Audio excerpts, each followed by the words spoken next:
Bonsoir à Tidiam Thiam, Chakadian, le fils du Soudanais venu du Soudan français, Sénégal. C'est de lui que je vais parler. Et Chakadian même sait que je suis dans ses gencives. Chakadian était sur France 24. Pour lui, il pensait que s'il va salir le nom de la Côte d'Ivoire, ça va lui faire de la visibilité. Chakadian, tu réagis comme un cyberactiviste qui est en train de chercher visibilité sur Facebook.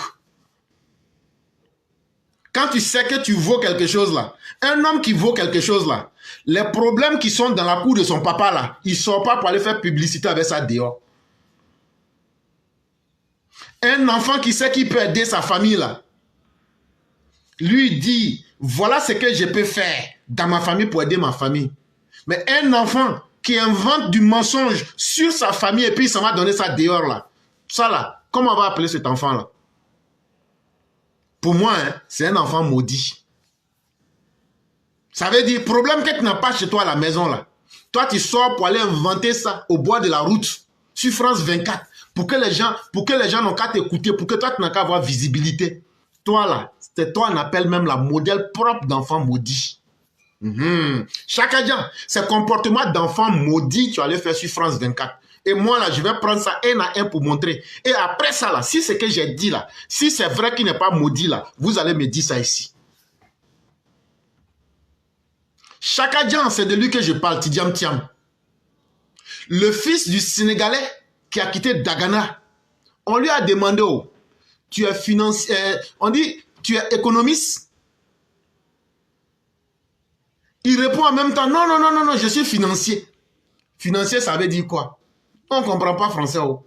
Donc là, je vous ai dit, nous là, c'est preuve contre preuve. Tu es financier, oh. Tu es économiste. Oh. Nous, on n'est pas là à l'école. Mais il faut nous dire ce que tu es réellement.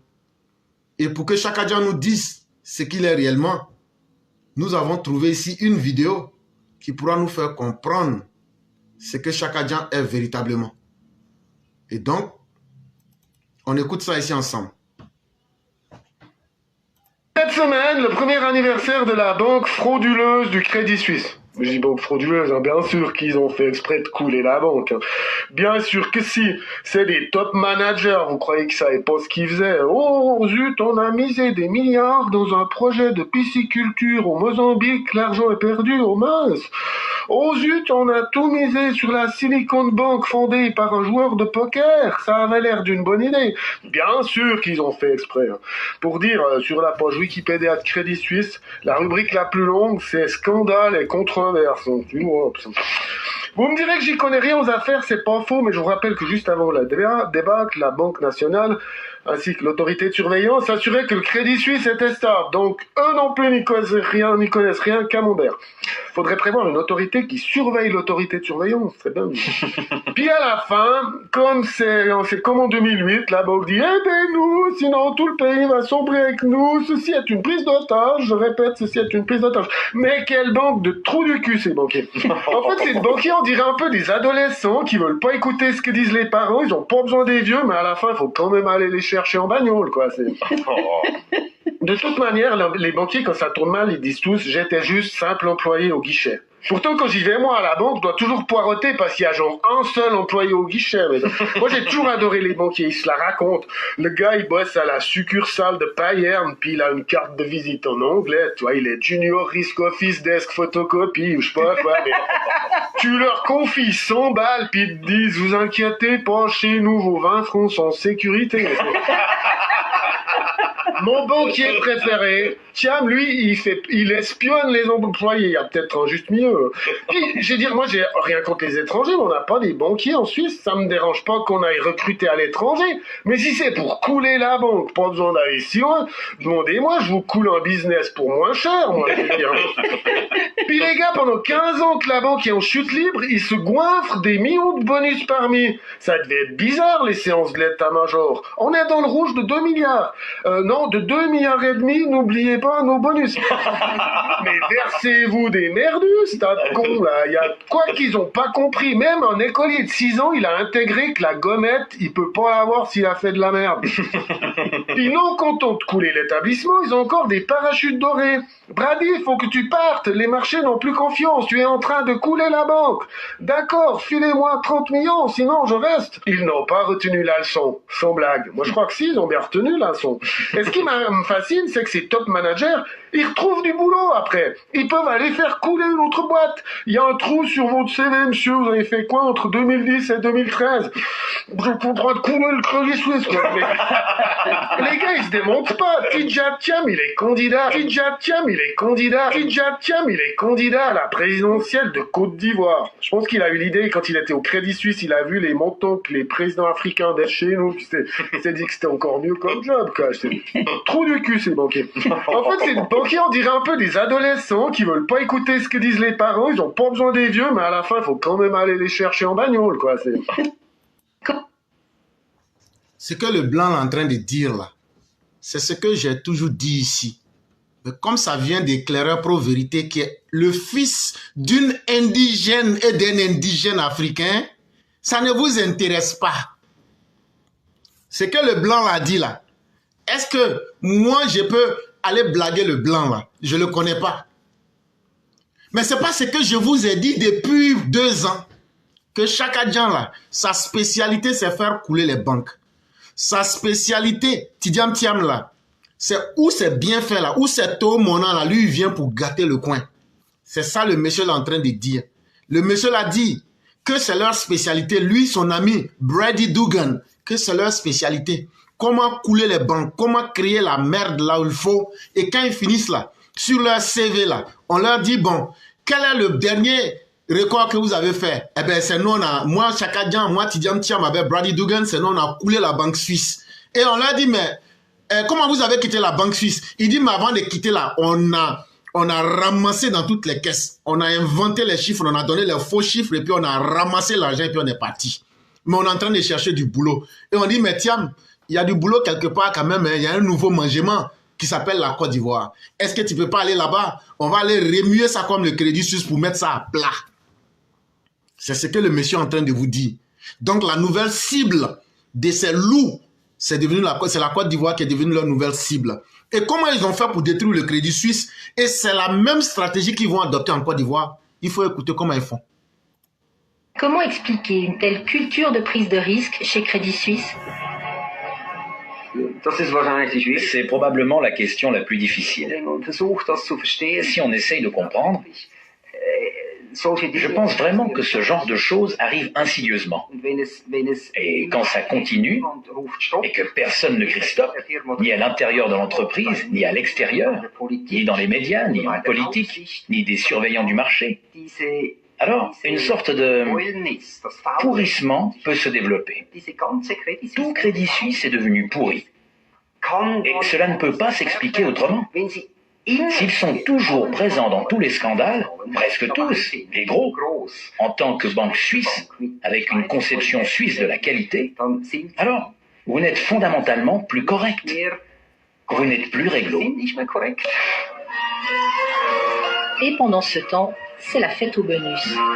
Selon nos confrères du Tages-Anzeiger qui ont pris leurs calculettes, les top managers de Crédit Suisse, dont les PDG et les présidents de conseil d'administration, se sont distribués 32 milliards de francs de rémunération ces 10 dernières années. Les bonus, les rémunérations sont grotesques. Finalement, ce sont les contre-performances qui ont été récompensées. Qui peut comprendre cela?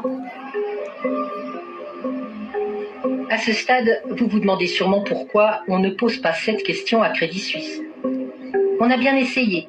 Malgré notre insistance pendant des semaines, ils ont décliné toutes nos demandes d'interview.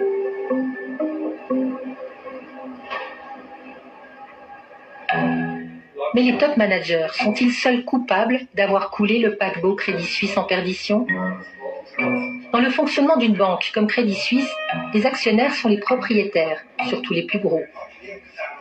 Chaque année, lors de l'Assemblée générale, ils élisent le conseil d'administration et votent les rémunérations, y compris les bonus. Vincent Kaufmann est un habitué des assemblées générales. Il est directeur d'Ethos, une fondation pour l'investissement responsable qui depuis longtemps alerte des dérives de la banque. L'Assemblée générale joue un rôle très très important. C'est pour ça qu'Ethos, durant les années, s'est opposé à plusieurs reprises à la décharge, aux rémunérations, même en 2011. À l'époque, nous avions contesté une augmentation de capital qui servait à financer la banque d'investissement. Et nous, déjà à l'époque, on disait c'est la mauvaise stratégie. Donc là, les actionnaires ont aussi une responsabilité. Oui, ils ont été beaucoup trop attentistes par rapport à la dégringolade de la banque. Ils auraient dû prendre des mesures plus rapidement. Rien que l'année passée, à l'Assemblée 2022, Ethos avait proposé une demande de contrôle spécial pour enquêter notamment sur l'affaire Greensill. Et là, malheureusement, on ne sait pas vraiment pourquoi, mais seulement 10% des actionnaires nous ont soutenus. On l'a compris, la réputation de Crédit Suisse est sérieusement entachée par les scandales. Mais ça dure depuis des années. Pourquoi la chute intervient-elle mi-mars 2023 ? 3 éléments vont aggraver la crise de confiance. Le premier remonte à décembre 2022. La puissante Fed, la banque centrale américaine, exige sèchement de Crédit Suisse qu'elle revoie son plan en cas de crise financière, car son scénario est qualifié de pas crédible. Il semblerait que Crédit Suisse ait loupé son examen en 2022. Elle devait refaire son test. Donc là, les autorités américaines ont été assez sévères en identifiant des défaillances dans les systèmes de Crédit Suisse et en leur demandant de revoir leur copie. Deuxième élément, début 2023. Plusieurs banques régionales américaines, dans la Silicon Valley Bank, dégringolent au risque d'entraîner d'autres banques dans leur sillage. Or, le monde bancaire, c'est comme dans la savane, c'est la loi du plus fort. Il ne faut effectivement pas s'étonner quand tout s'écroule et que la tempête arrive, c'est le plus faible qui est frappé. Et Crédit Suisse était tout simplement le plus faible. Troisième élément, le 14 mars 2023. Crédit Suisse publie son rapport annuel et à la page 431, bien caché, ce paragraphe. Toi qui m'écoutes là, ce qu'on a dit là, tu as entendu, non? Est-ce que c'est moi qui ai inventé ça? On dit, ils sont en train de t'expliquer comment ils ont fait pour détruire la banque Crédit Suisse. Et les dégâts qu'ils ont fait là, on te dit 32 milliards de francs suisses. Si tu veux savoir combien un franc suisse fait en CFA là, aujourd'hui le taux du jour là, un franc suisse fait 686 francs CFA. Donc quand on te dit qu'ils ont fait un dégât de 32 milliards là, faut pas penser que c'est en francs CFA. Si on te traduit ça en français là, ça fait 21 trillions. Ça veut dire 21 000 milliards. 952 milliards de francs CFA. Ça veut dire 21 000 milliards. On appelle ça 21 trillions. 952 milliards de francs CFA. 21 000 milliards plus 952 milliards de francs CFA. C'est ce que Tidjam Thiam avec ses camarades ont détruit là-bas. Donc quand on t'explique ça de façon simple là, celui-là, quand il va venir en Côte d'Ivoire là, ils disent aujourd'hui c'est la Côte d'Ivoire, ils ont vu comme leur premier choix. Quand on lui demande tu es quoi, tantôt je suis financier, tantôt je suis économiste, tantôt je suis ingénieur, tantôt je suis entrepreneur, tantôt je suis philosophe. Méfiez-vous des gens qui ne connaissent pas le boulot qu'ils font. Et Tidjam Thiam en fait partie. Quand on l'a coincé, il dit qu'il était ingénieur. Quand on l'a coincé, il dit qu'il est chef d'entreprise. C'est ce qui est écrit sur sa présence sur la liste d'ACEI. Il a mis chef d'entreprise. Nous, on ne ment pas. Dieu est témoin sur toutes choses. Sur France 24, la semaine dernière, le journaliste dit tu es économiste. Il dit non, je suis financier. Quelqu'un qui ne sait pas le boulot qu'il fait là, partout où tu vas le mettre là, il va gâter. Et voilà la conséquence en face de vous. Maintenant, c'est la Côte d'Ivoire, il a choisi pour créer cette catastrophe sur la Côte d'Ivoire. Je rappelle encore, 32 milliards de francs suisses font 21 trillions, ça veut dire millions là. Tu mets 12 zéros derrière. C'est que 21 000 milliards. Sur les 21 000 milliards, il faut ajouter encore 952 milliards. C'est ça, ils ont fait disparaître dans l'économie des gens. Tidjam Thiam avec les Brady Dougan. Ceux-là, tu penses qu'ils ont une conscience? Pas du tout. C'est un malhonnête. Il est tellement malhonnête que dans la même interview sur France 24, on lui a demandé par rapport au désordre en 1999. Il dit non, quand les choses allaient aller mal, moi j'avais des renseignements, moi Tidiane Thiam. Donc en juin 1999, j'ai pris ma famille, je les ai emmenés aux États-Unis pour les planquer là-bas. Et puis moi-même, j'ai attendu un peu après, j'ai gagné un temps. Et puis j'ai laissé les Ivoiriens dans leurs problèmes là-bas. Ils ont fait coup d'État. Quand ils ont fini coup d'État, ils ont Gbagbo Gueye. Quand ils ont Gbagbo Gueye, Seplou est venu au pouvoir. Quand Seplou est venu au pouvoir, il a fait charnier. Il a invité les Libanais. Il a donné le pays aux Libanais. Ils ont créé les escadrons de la mort. Ils ont laissé le pays. C'était les miliciens pro Gbagbo, les miliciens du Lima FS. Et on connaît tout le désordre jusqu'à ce que la guerre finisse. Je m'en fous de leurs problèmes. Alors que lui, il savait, il avait ces informations-là 6 mois en avant. Ça veut dire 6 mois avant juin 1980, avant décembre 1999 là. En juin 1999, lui, il avait l'information. La question qu'on se pose, toi, tu peux dire que tu aimes un peuple et puis tu laisses ce peuple-là aller dans toutes ces mauvaises réalités que je viens de citer. Est-ce que tu peux dire que tu aimes ce peuple-là quand tu as laissé ce peuple-là subir un coup d'État, quand tu as laissé ce peuple subir tout ce que je viens de citer, charnier, viol des femmes, tout. Guerre civile. Alors que 6 mois tu avais l'information, tu n'as pas donné l'information au service de renseignement. Tu n'as pas donné l'information à l'état-major de l'armée. Tu n'as pas donné l'information à Bédié pour qu'il puisse protéger votre pouvoir là où tu mangeais avec lui. Ça veut dire que tu es un traître. Si tu as pu trahir Bédié, ce n'est pas quelqu'un d'autre que tu ne pourras pas trahir, Chakadian. À travers cette parole, tu nous montres beaucoup de choses. Tu nous montres que tu n'es pas quelqu'un de fiable. Tu nous montres que tu es un traître. Et c'est pourquoi on ne peut pas te faire confiance. Parce que si tu as pu trahir Bédié, tu avais une information qui pouvait protéger votre pouvoir. Ou toi, tu étais ministre du plan de l'économie, mais tu ne l'as pas fait. Ça veut dire que tu avais de la haine pour Bédié alors que tu mangeais avec lui. Ça veut dire que tu n'aimes pas la Côte d'Ivoire. Parce que l'information que toi tu avais là, il suffisait d'appeler les services de renseignement. Moi, quelqu'un ne peut pas me dire que la Côte d'Ivoire a attaqué et puis je vais garder l'information là. Peut-être je vais dire, ceux à qui j'ai donné l'information là, ils n'ont pas été à la hauteur. Mais toi, tu as été incapable de sauver la vie des Ivoiriens alors que tu avais l'information. Est-ce que tu n'étais pas coupable d'avec ceux qui ont fait le coup d'État? Parce que dès que le coup d'État est fini, tu as été l'une des premières personnes qu'ils ont contactées.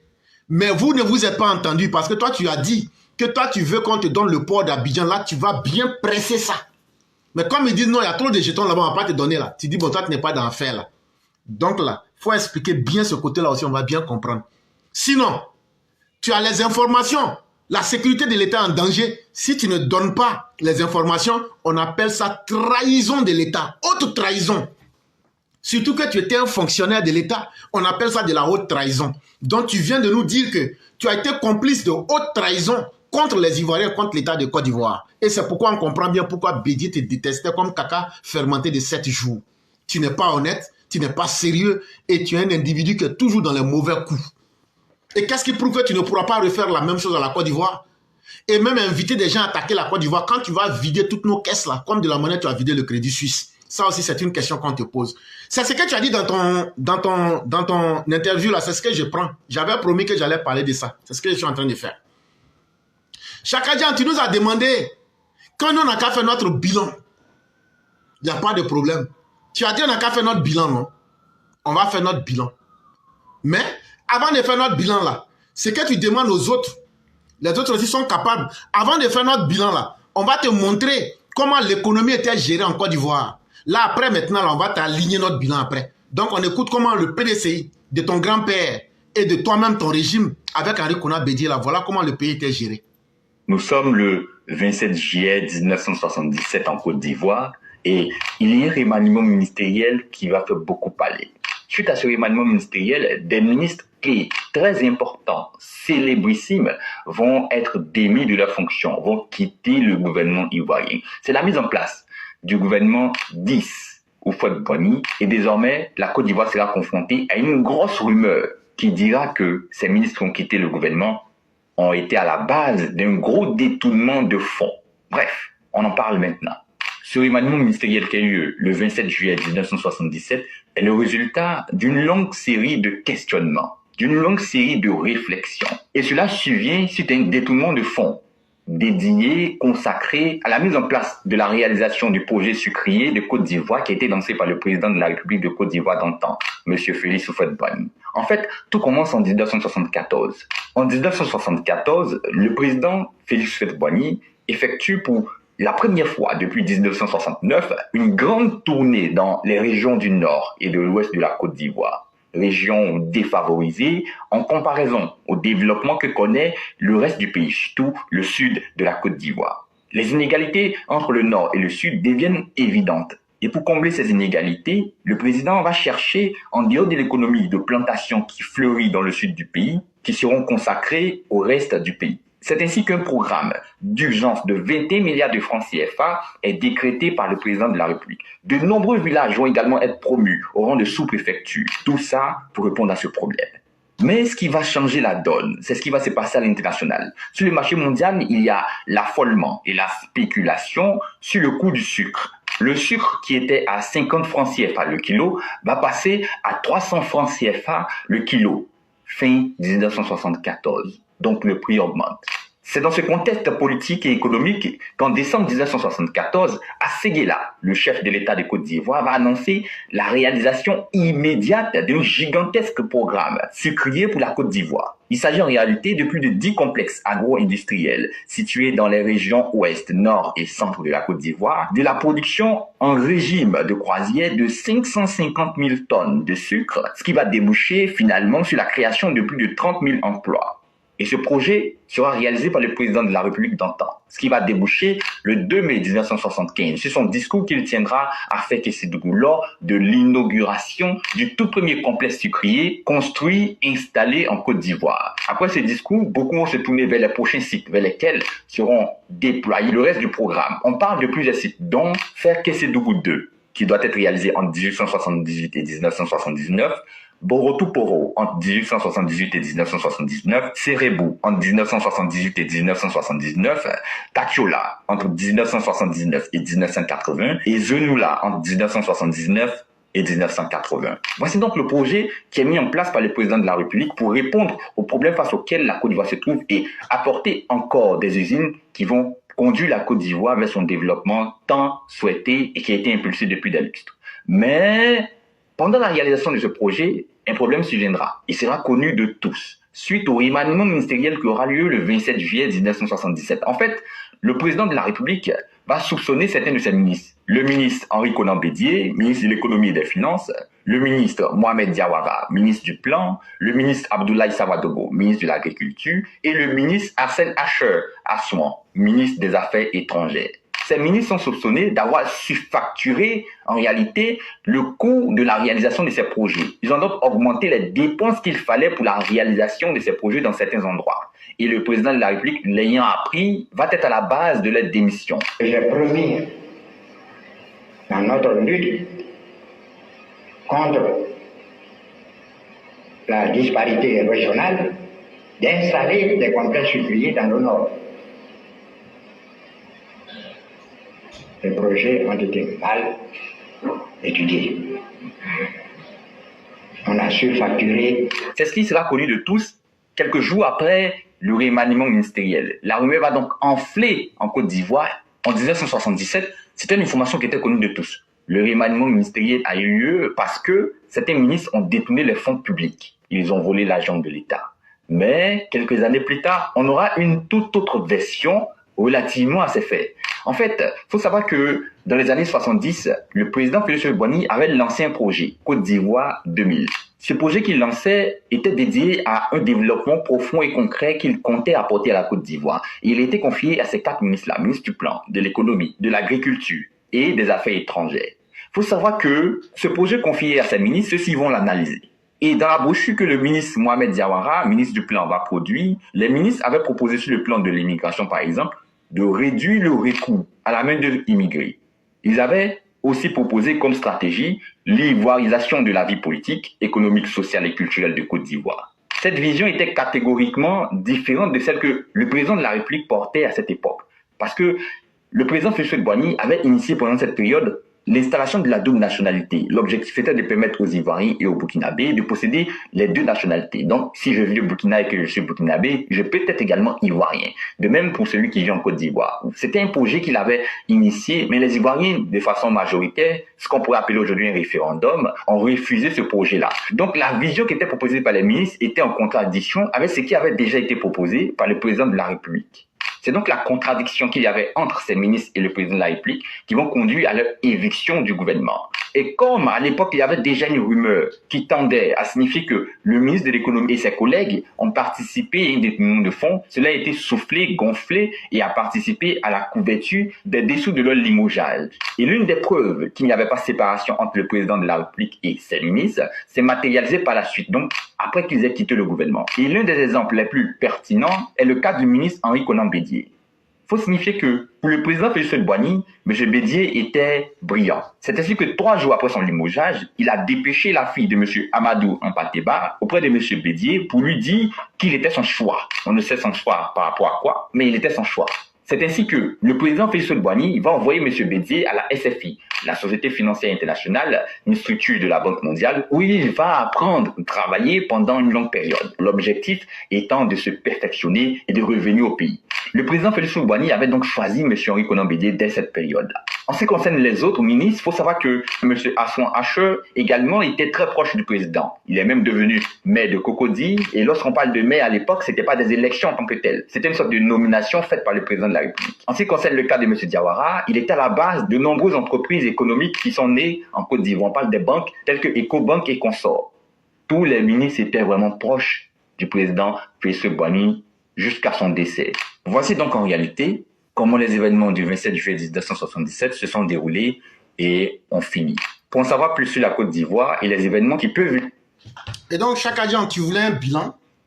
Aujourd'hui, j'ai fait le bilan de ton grand-père. Comme tu demandais des bilans, là, on va les faire proprement. La vidéo que vous aviez suivie, là, avant que je ne parle, là, je vous ai laissé écouter. Mais il y a beaucoup de choses là-dedans. Chers parents, tous ceux qui sont des Ivoiriens qui ont un certain âge savent que avant là, Houphouët faisait visite tournante des fêtes d'indépendance. Lorsque Félix Houphouët-Boigny va à Odina en 1972, il constate que vraiment, ça là, si c'est Côte d'Ivoire aussi, c'est pas bon. Ils sont trop en retard. Ils sont trop en retard. Il voit aussi à l'ouest, c'est la même chose. Il dit, vrai, là, c'est qu'on va faire.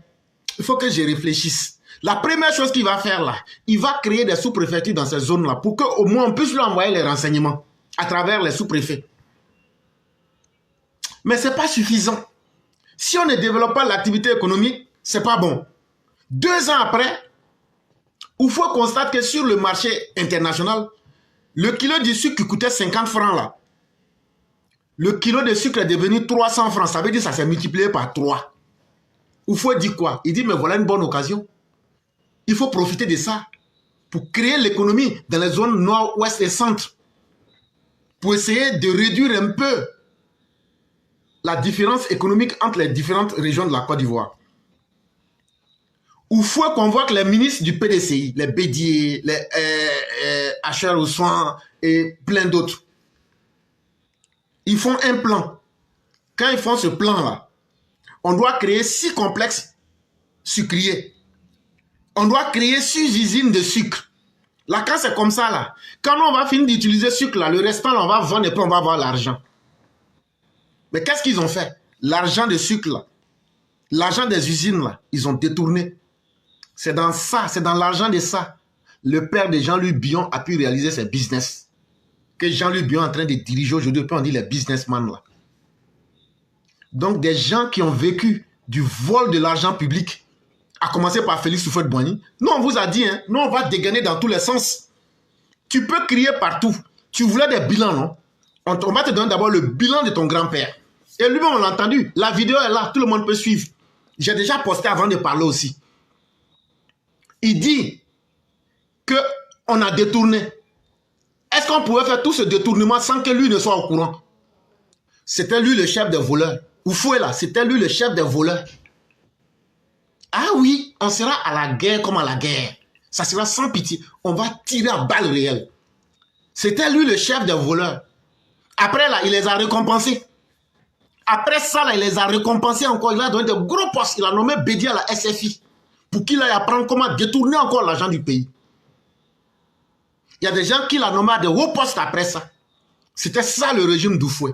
Comme tu voulais un bilan là, on vient de te faire le bilan de ton grand-père. Pour toi-même, pour Bédier là, ça, j'ai déjà parlé de ça, tout le monde connaît. On ne va plus revenir sur sa catastrophe totale. Si tu ne contrôles pas ta manière de parler, c'est pas toi seul on va attaquer. Hein.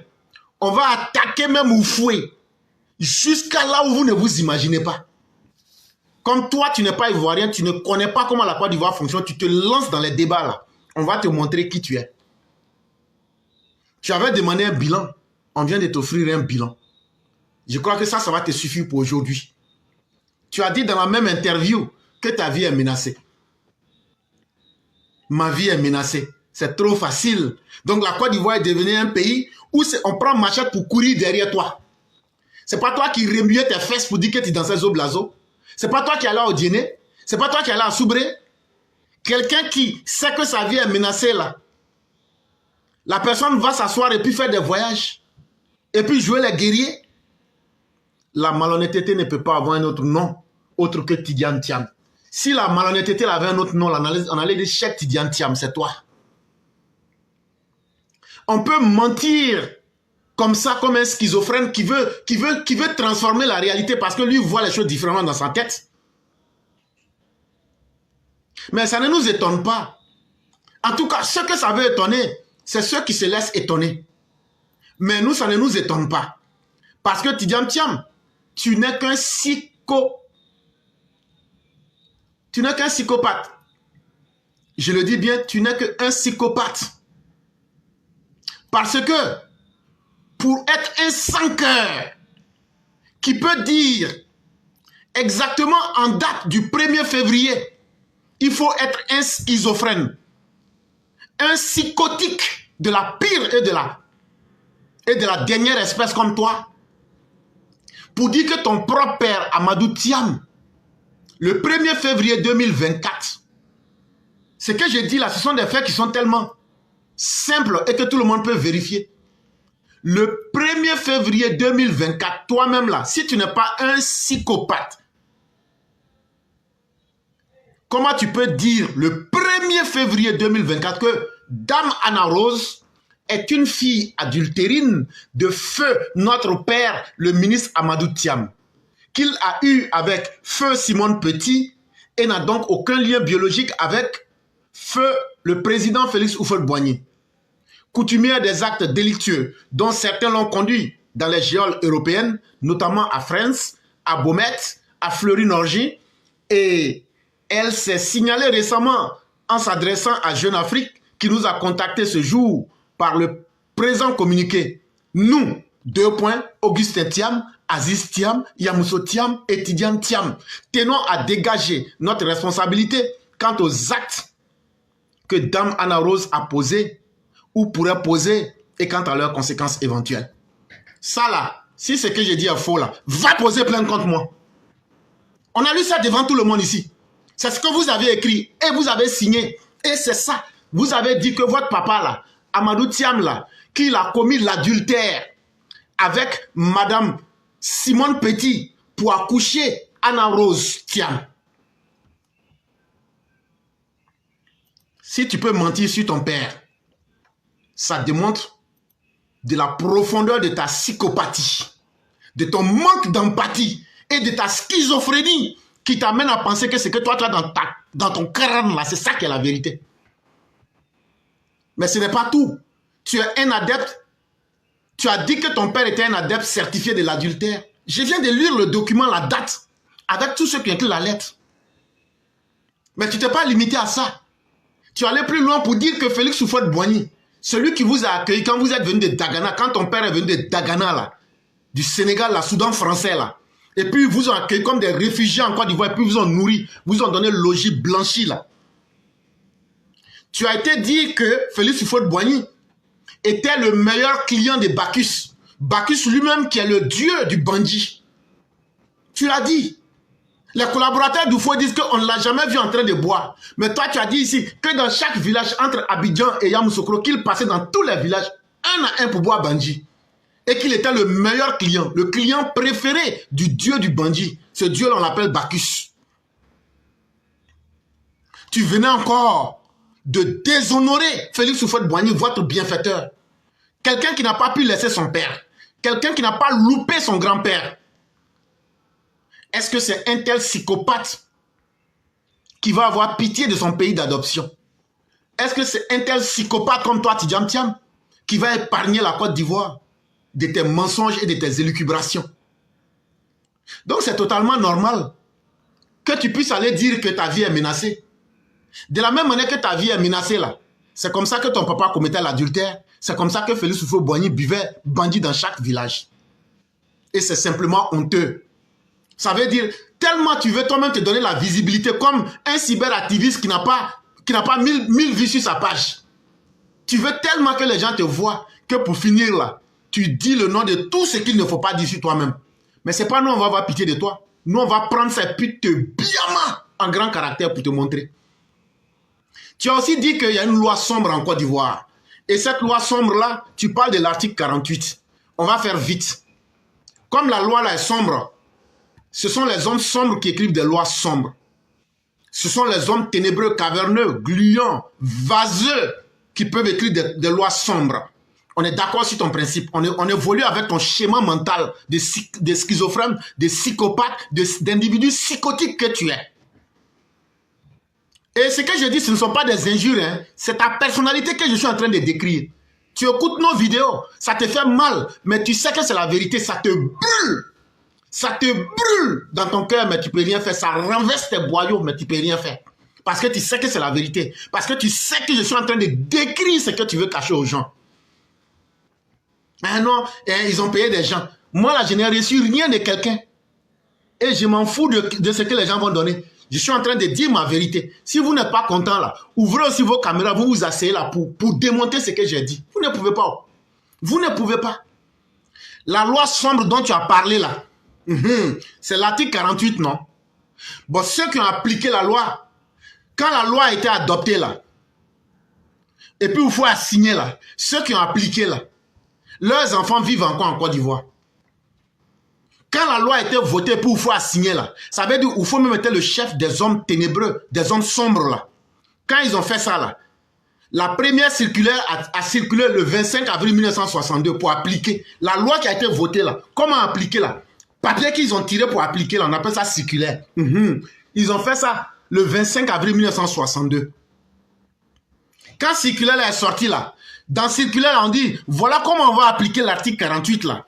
Ceux qui ont fait ça là, et ceux qui avaient pour charge d'appliquer là, la loi portant sur le code de la nationalité là, il y avait 5 ministres. Ils étaient tous ministres de Félix Houphouët-Boigny. C'est Houphouët-Boigny là qui les a envoyés pour faire cette sombre besogne parce que c'est lui-même le chef des sombres besognes. Il s'agit du ministre, alors à l'époque, c'était à l'époque, Alphonse Boni.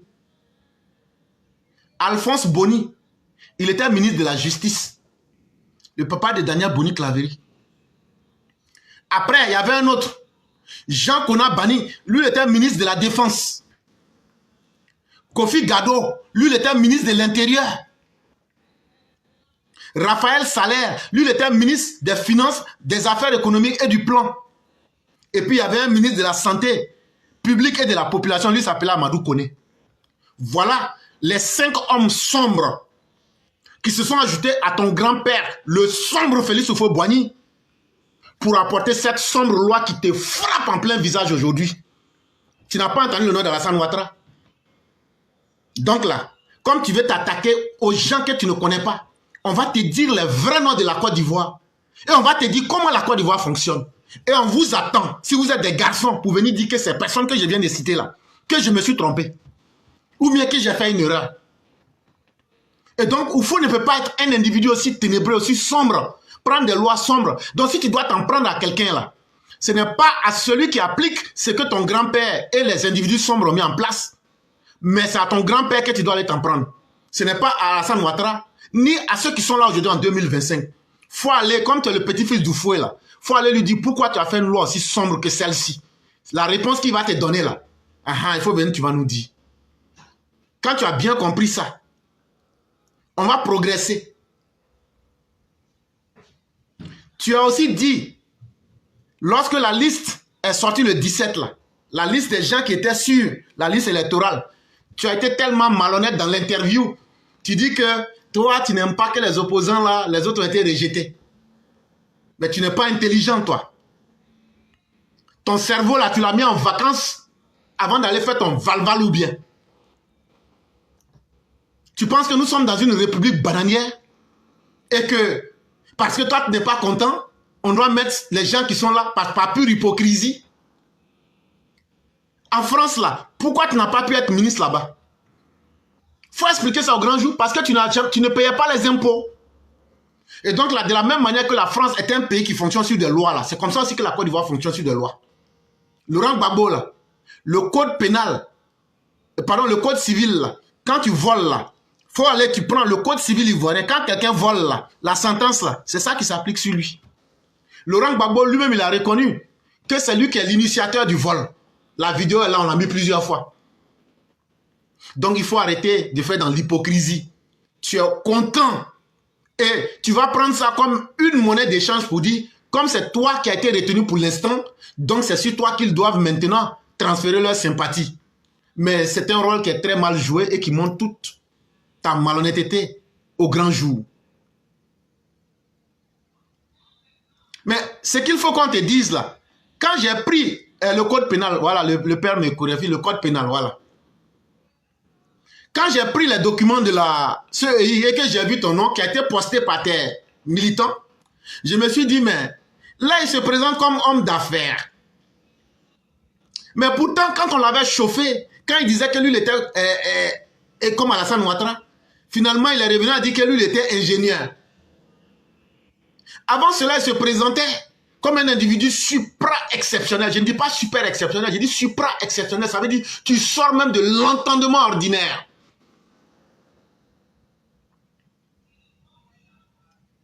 On pourrait aussi dire que tu te présentais comme un individu méta-excellent. Ça veut dire, à part Dieu là, toi tu es plus excellent que tout le monde. Et même Dieu même là, tellement toi tu es fort dans ta tête de schizophrène là. Normalement on dit que Jésus est monté au ciel et qu'il est à la droite de Dieu. Ce qui est un mensonge. Mais supposons que ce soit vrai. Toi là, tu peux aller dire à Dieu de chasser même Jésus. Et puis toi tu vas t'asseoir sur la chaise là-bas. La seule personne que tu n'as pas rencontrée c'est Jésus-Christ. Notre Seigneur Jésus-Christ. Les mauvais films qui se passent dans ta tête là, ça va rester dans ta tête. Quand je suis chef d'entreprise. Chers parents, vous n'avez pas remarqué un truc? Moi, je remarque beaucoup les petits détails. Chaque fois que vous voyez quelqu'un dans le quartier, un coup, sa vie a changé. Quand tu demandes à la personne, ah mais ta vie a changé. Il dit, ouais, c'est la grâce du Seigneur, Dieu fait grâce. Et tous ont le même message, Dieu fait grâce. Donc Dieu fait grâce sur toi et puis Dieu nous a oubliés. Alors qu'on était dans le même quartier ici. Quand tu te poses deuxième question, mais tu fais quoi?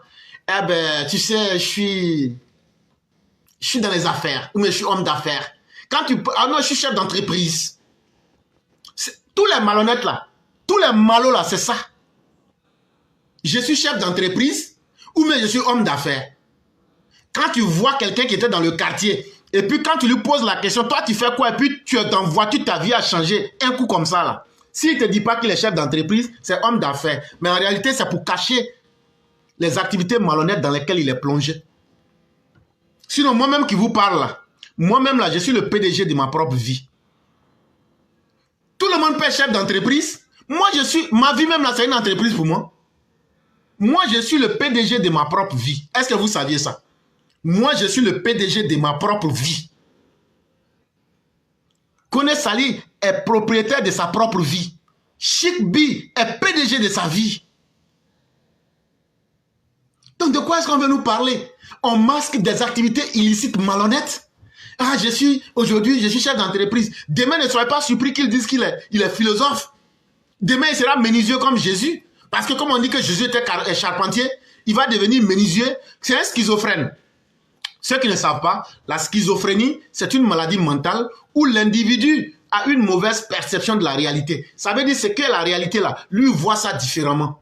Par exemple, il y a un monsieur, lui, il était atteint de schizophrénie. Dans sa tête là, lui, il était Jésus-Christ.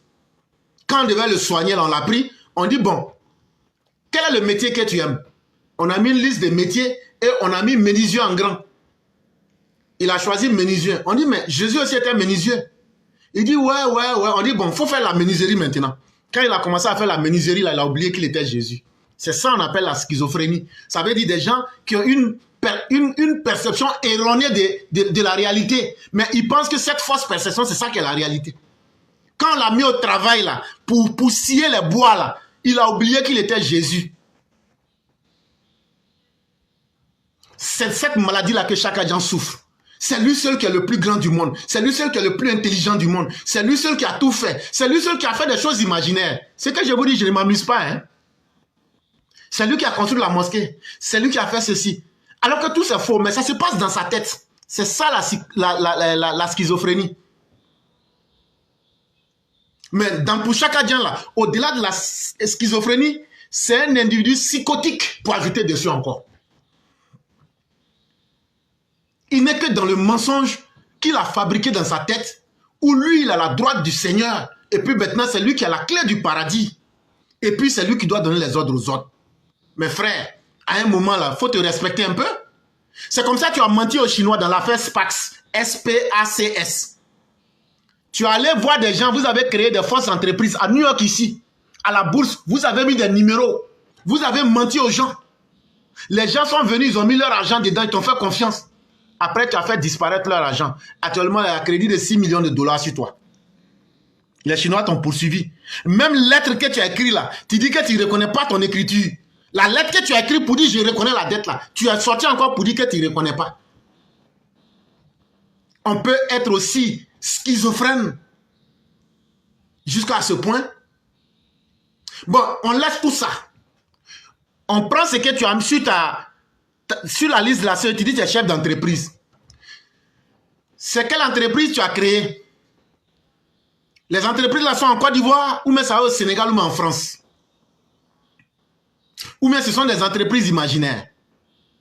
Si les entreprises là se trouvent au Sénégal, qu'on appelle aujourd'hui, qu'on appelait Soudan français, ou même dans le village de ton papa à Dagana là, il faut sortir, tu vas nous dire ça. Espèce de doyman que tu es. J'ai dit, oh, toi là, tu es un menteur pro max. Toi, chaque agent là, tu es un doyman dernier cri ici. Que je suis chef d'entreprise. C'est ce que je vous ai dit. Oh. Moi-même là, je suis le PDG de ma vie. Les entreprises qu'il a créées là, de la même manière que moi, je suis PDG de ma vie là. Ce sont les entreprises là qu'il a créées.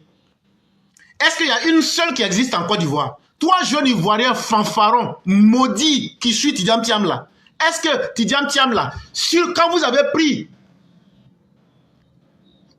son truc à la CE et puis vous avez présenté là, vous n'avez pas lu, hein? Sinon on doit lire pour venir vous dire la vérité. Maintenant c'est écrit dessus chef d'entreprise. Allez et puis vous allez regarder. Maintenant chef d'entreprise là, l'entreprise là se trouve où? Il n'y en a même pas une en Côte d'Ivoire. Donc ça veut dire lui il peut être chef d'entreprise pour aider les Sénégalais, pour aider les autres nationalités. Mais lui, il ne peut pas créer d'entreprise pour aider les Ivoiriens. Ah, vraiment, il démontre qu'il aime vraiment les Ivoiriens. Et ça, c'est un amour sans limite pour les Ivoiriens. Toi, jeune Ivoirien bête, mouton, animalisé, qui est en train de suivre Tidiane Thiam là, faut te poser la question. Le jour où tu as pris sa photo et puis tu as regardé là, et puis c'est écrit chef d'entreprise là. Les entreprises là, faut te poser la question, ça se trouve où? Si les entreprises là existent vraiment, ça se trouve où? Quand tu vas trouver le pays où ça se trouve là, il faut te demander, mais pourquoi il n'a pas fait aussi en Côte d'Ivoire? Lui qui est si intelligent, il peut aller exporter son intelligence pour créer des entreprises dans les pays étrangers, mais il a oublié son propre pays. Tu vas comprendre que là où il a mis les entreprises, c'est au Sénégal. Pour aider les jeunes du Sénégal, pour aider les gens qui sont au Sénégal. Parce qu'il sait que c'est ce pays-là qui est le sien. Il sait que c'est ça son pays, c'est le pays de son père qui est quitté à Dagana dans un village du Sénégal, à Saint-Louis, pour venir à Dakar. Et toi, jeune Ivoirien moutonisé, toi tu ne fais que le suivre, alors que tu n'as pas d'emploi. Et il te dit qu'il va te rendre milliardaire avec de l'argent volé, et tu le suis. Il faut continuer à le suivre. Chaque agent, ça c'était pour aujourd'hui. Hein. Demain encore, il y en aura. Demain, là, je vais rentrer dans les détails de la gestion Félix Houphouët-Boigny. Avec moi, là, on ne cesse pas. Avec moi, là, on ne cesse pas. On va te faire dégoûter la politique en Côte d'Ivoire. Surtout que toi, tu as pris l'angle de la malhonnêteté. Nous allons te dire, ça ne va pas aller bien pour toi. Mesdames et messieurs, on va passer à la troisième information. Chaka Dia nous dit que la Côte d'Ivoire est un pays corrompu et que tout va très mal en Côte d'Ivoire. Il l'a dit. Et que le niveau de corruption est ahurissant. Quand on te parle de la corruption en Côte d'Ivoire, tu vas tomber et puis tu vas t'évanouir. C'est là, moi, je me suis dit, alors on va vérifier les classements des pays africains dans l'indice de la perception de la corruption en 2024 par Transparency. Quand on est encore en 2025 là, les résultats de 2025 ne sont pas sortis d'abord. Donc les résultats les plus récents là, ce sont les résultats de 2024. Et donc je vais citer ici les pays. Tout le monde sait que quand tu dois aller en classe supérieure là, on dit d'abord premier jusqu'au dernier. Donc je vais vous citer la liste de tous les pays africains avec leur rang. Et puis vous allez venir me dire si ce fils d'étranger qui est incapable de reconnaître le bienfait de la Côte d'Ivoire veut aujourd'hui transférer sa haine sur les Ivoiriens et sur la Côte d'Ivoire. Il a présenté la Côte d'Ivoire comme étant le pire pays au monde. Mais les résultats des classements des pays africains dans l'indice de la perception de la corruption en 2024, voici la réalité qui s'impose à tous. Au-delà des élucubrations et des imaginaires dans lesquels Chaka Dia vit, voilà la liste des 54 pays. Du premier au dernier, quand on cite ton nom là, si tu es premier, ça veut dire que c'est ton pays, il y a moins de corruption là-bas. On va prendre les 54 pays de l'Afrique et je vais vous citer. Après là, vous allez dire à ce psychopathe là que le Sénégal, qui est classé 10e là, la Côte d'Ivoire est avant son pays d'origine. La Côte d'Ivoire est mieux classée que le pays d'origine de Chaka Dia, le Sénégal. Et donc je vais vous citer la liste des pays. Les pays les moins corrompus aux plus corrompus. Ça veut dire les pays où il y a moins de corruption là, jusqu'au pays où il y a trop de corruption là. Quand vous allez entendre les noms là, vous allez voir. Au lieu de craindre pour la Côte d'Ivoire, il faut qu'il aille craindre d'abord pour le Sénégal. Premier, les Seychelles. Deuxième, Cap-Vert. Troisième, Botswana. Quatrième, Rwanda. Cinquième, Maurice. Sixième, Namibie. Septième, Bénin. Huitième, Côte d'Ivoire. Neuvième, Sao Tomé et Principe. Dixième, Sénégal. 11e, Ghana. 12e, Burkina Faso. 13e, Afrique du Sud. 14e, Tanzanie. 15e, Tunisie. 16e, Zambie. 17e, Gambie. 18e, Éthiopie. 19e, Lesotho. 20e, Maroc. 21e, Algérie. 22e, Malawi. 23e, Niger. 24e, Sierra Leone. 25e, Angola. 26e, Kenya. 27e, Togo. 28e, Djibouti. 29e, Égypte. 30e, Mauritanie. 31e, Guinée. 32e, Iswanti. 33e, Gabon. 34e, Libéria. 35e, Mali. 36e, Cameroun. 37e, Madagascar. 38e, Nigeria. 39e, Ouganda. 40e, Mozambique. 41e, Centrafrique. 42e, République du Congo. 43e, Tchad. 44e, Comores. 45e, Guinée-Bissau. 46e, Zimbabwe. 47e, République démocratique du Congo. 48e, Burundi. 49e, Soudan. 50e, Guinée équatoriale. 51e, Érythrée. 52e, Libye. 53e, Somalie. 54e, Soudan du Sud. Donc, comment un malade peut se lever pour aller dire qu'il y a trop de corruption en Côte d'Ivoire? Nous n'avons pas dit qu'il n'y a pas de corruption en Côte d'Ivoire. Il n'y a aucun pays où il y a de corruption. Mais aller donner une fausse perception de la Côte d'Ivoire. Tidjane Thiam vient nous montrer qu'il déteste la Côte d'Ivoire. Là où la Côte d'Ivoire est 8e. Mais quelle méchanceté et quelle inconséquence. Lui qui se dit intelligent. Quel bénéfice tire-t-il à mentir sur la Côte d'Ivoire?